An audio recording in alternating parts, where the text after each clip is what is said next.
Hello అండి, నా పేరు doctor Sridhar Reddy, general and laparoscopic surgeon. Treatment range hospital అవైలబుల్గా ఉంటాను. ట్రీట్మెంట్ రేంజ్ హాస్పిటల్ అనేది కూకట్పల్లి, హైదరాబాద్లో ఉంటుంది. మెయిన్గా ఈరోజు మనం లేటెస్ట్ ట్రీట్మెంట్ ఏంటి అంటే గ్లూ. అసలు గ్లూ అనేది దేనికి వాడతాం అనేది వాళ్ళు తెలుసుకుందాం.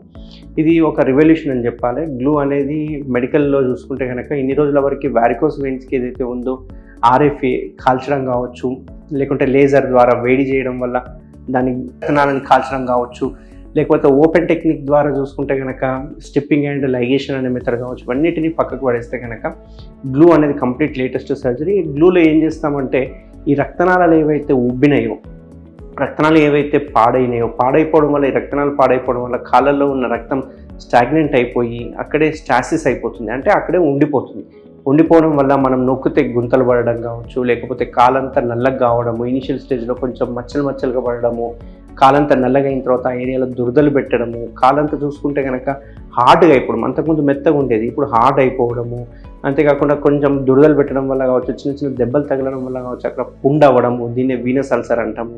కాలంతా నల్లగా అయితే ఎగ్జిమా అంటాము, కాలంతా హార్డ్గా అయిపోతే లైపోడర్మటోస్క్లిరోసిస్ అంటుంటాం. సో ఇవన్నీ కాంప్లికేషన్ దేనివల్ల వస్తాయంటే వారికోస్ వెయిన్స్ వల్ల వస్తాయి. ఈ వారికోస్ వెయిన్స్ చూడడానికి చిన్న రక్తనాళాలనే ఉంటుంది, కానీ అవి ఉబ్బడం వల్ల తీసుకొచ్చే కాంప్లికేషన్స్ చాలా హై ఎండ్ కాంప్లికేషన్స్ తీసుకొస్తుంది. ఈ వీనస్ అల్సర్స్ అనేవి సివియర్ పెయిన్ ఉంటుంది, అంటే అక్కడ పుండ్ అవుతుంది. మనకు చూసుకుంటే కనుక కాలుకి లోపల భాగంన యాంకిల్ మీద ఒక పుండు ఫామ్ అవుతుంది, అది విపరీతమైన నొప్పి ఉంటుంది, అది ఒక పట్టణ తగ్గినట్టు తగ్గుతుంది, మళ్ళీ వస్తుంది, అట్లా వస్తూ పోతూ ఉంటుంది. దీన్ని మనం వీనస్ అల్సర్ అంటుంటాం.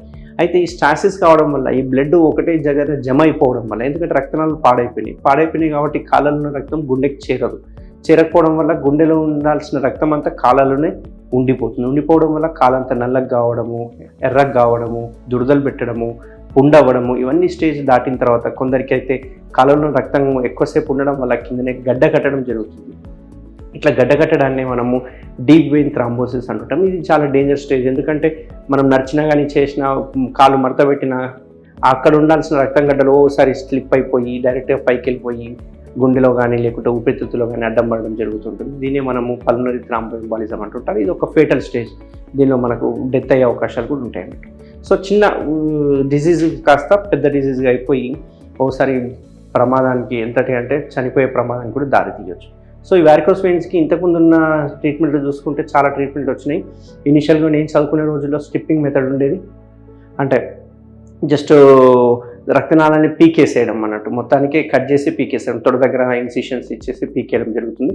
ఆ పీకే దగ్గర కొన్ని కాంప్లికేషన్స్ వచ్చేవి. ఒకసారి ఫుడ్ డ్రాప్ అంటాం, కాలు పడిపోయే అవకాశాలు ఉంటాయి, ఎందుకంటే ఆ పీకేటప్పుడు కొన్ని నర్వ్స్ కూడా వెంబడే వస్తుంటాయి కాబట్టి అవి పీకేటప్పుడు డ్యామేజ్ జరిగే అవకాశాలు ఉంటాయి, కాబట్టి కాలు పడిపోయే అవకాశాలు ఉంటాయి. కాబట్టి ఈ పద్ధతి మానేసినాం. తర్వాత ఆర్ఎఫ్ అని, లేజర్ అని చెప్పేసి ఈబిఎల్టీ అనే మెథడ్స్ వచ్చినాయి. ఇవి చాలా సక్సెస్ఫుల్గా మనకు గత 10 years నుంచి మనం చేస్తున్నాం. దీని ద్వారా రక్తనాళాలు ఏవైతే ఉన్నాయో అవి ఎప్పటిలాగా ఉంటాయి, బట్ కాల్చడం వల్ల అన్నెసరీ అంటే అన్వాంటెడ్ ఏవైతే ఉన్నాయో, పనిచేయనివి ఏవైతే ఉన్నాయో, ఏవైతే స్టాసిస్కి గురవుతున్నాయో, ఏవైతే టార్చువస్గా మారినాయో, ఏదైతే డైలేటెడ్గా మారి అందులో ఉన్న కవాటాలు వాల్స్ డ్యామేజ్ అయిపోయి పని చేయట్లేదు, అట్లాంటి వాటిని మనము డాప్లర్లో గమనించుకొని దాన్ని మొత్తానికి కాల్చడం జరుగుతుంది. ఇది సక్సెస్ఫుల్గా మనం చేయడం జరిగింది. సో ఇప్పుడు ఇవన్నీ కాకుండా లేటెస్ట్ ఏమొచ్చింది అనుకుంటే కనుక, ఇవి ఎంతైనా కాల్చిన రక్తనాళాల వల్ల కొంచెమైనా నొప్పి అనేది ఉంటుంది, కొంచెమైనా ఎర్ర కావచ్చు, కొంచెమైనా రెస్ట్ తీసుకోవాల్సి వస్తుంది, అండ్ ఎంతైనా ఇది ఒక పెయిన్ఫుల్ మెథడ్గా చెప్పొచ్చు. బట్ మనం ఇప్పుడు నేను చెప్పే గ్లూ మెథడ్ ఏదైతే ఉందో దీన్ని వీనస్ సీల్ అంటాం. ఈ వీనస్ సీల్ ద్వారా చేసే మెథడ్ ద్వారా ఇది కంప్లీట్ జీరో పెయిన్, ఎటువంటి సైడ్ ఎఫెక్ట్ లేదు, ఎటువంటి అనెస్థీషియా ఇచ్చే అవసరం లేదు. మామూలుగా మనకు లేజర్ సర్జరీ చేస్తే కనుక స్పైనల్ అనెస్థీషియా ఇవ్వాల్సి వస్తుంది, బట్ ఏదైనా బ్లాక్ అని ఇవ్వాల్సి వస్తుంది. బట్ గ్లూకి ఆ బ్లాక్స్ కానీ ఎటువంటి లోకల్ అనెస్థీషియా కూడా ఇవ్వాల్సిన అవసరం లేదు. గ్లూలో రెండో అడ్వాంటేజ్ ఏంటంటే కనుక, మామూలుగా లేజర్ చేసినప్పుడు మనము స్టాకింగ్స్ వేసుకోవాల్సి వస్తుంది, బట్ గ్లూలో స్టాకింగ్స్ అవసరం లేదు, ఎటువంటి స్టాకింగ్స్ లేకుండా చేసేయచ్చు. లేజర్ చేసినప్పుడు కొన్ని టుమిసెంట్ అనెస్థీషియా అని ఇస్తూ ఉంటాం, కొన్ని నార్మల్ సెలైన్ అనేది ఇస్తూ ఉంటాం, బట్ గ్లూలో నార్మల్ సెలైన్ ఇచ్చే అవసరం లేదు. ఇందులో జస్ట్ గ్లూ అనేది ఇవ్వడం వల్ల ఏంటంటే ఆ రక్తనాళాలని జస్ట్ అతికించుకుంటూ వచ్చేస్తాం అన్నట్టు. జస్ట్ అతికించడం వల్ల ఈ మెథడ్ ద్వారా మనకు అక్కడ అన్వాంటెడ్ ఏదైతే పని చేయట్లేదో, అన్వాంటెడ్ వెయిన్స్ ఏవైతే ఉన్నాయో మనకు ఆ వెయిన్స్తో పని లేదో అట్లాంటి వెయిన్స్ అన్నిటిని మనం అతికించడం జరుగుతుంది అన్నట్టు. సో ఇది జస్ట్ సింపుల్ ఒక 5 to 10 minutes ప్రొసీజరు. అండ్ ఇమ్మీడియట్గా పేషెంట్ని మోస్ట్ అడ్వాంటేజ్ ఏంటంటే పేషెంట్ ఇమ్మీడియట్గా 1 hourలో డిశ్చార్జ్ చేయడం జరుగుతుంది. వాళ్ళు యథావిధిగా ఆఫీస్కి వెళ్ళిపోవచ్చు, మళ్ళీ పనులకు వెళ్ళిపోవచ్చు. ఎటువంటి బెడ్ రెస్ట్ అవసరం లేదు, ఎటువంటి పథ్యం అవసరం లేదు, 0 పెయిన్. అది గ్రేట్నెస్ అంటే ఇందులో ఈ గ్లూలో 0 పెయిన్, ఎటువంటి పెయిన్ అనేది ఉండదు పేషెంట్కి. ఇందులో వచ్చే మహా అంటే కాంప్లికేషన్స్ కొందరికి గ్లూ పడకపోవడం వల్ల లక్షలో ఒకరికి మాత్రం ఆ ఏరియా ఎర్రగా అవ్వడము, అలర్జీలాగా అవ్వడము, పుండ్ అవ్వడము, అల్సర్ అవ్వడం జరుగుతుంటుంది. బట్ ఇది వెరీ రేర్ కాంప్లికేషన్ గ్లూ పడని వాళ్ళకి. దీనికి కూడా కొన్ని టెక్నిక్స్ వాడడం వల్ల దీన్ని కూడా మనం అవాయిడ్ చేయొచ్చు, ఎటువంటి అల్సర్ ఫామ్ కాకుండా కూడా అవాయిడ్ చేయొచ్చు. సో ఎవరికైనా కనుక వారికోస్ వెయిన్స్ ఉండి గ్లూ కావాలంటే మాత్రం ఖచ్చితంగా ట్రీట్మెంట్ రేంజ్ హాస్పిటల్ అవైలబుల్గా ఉంటాను.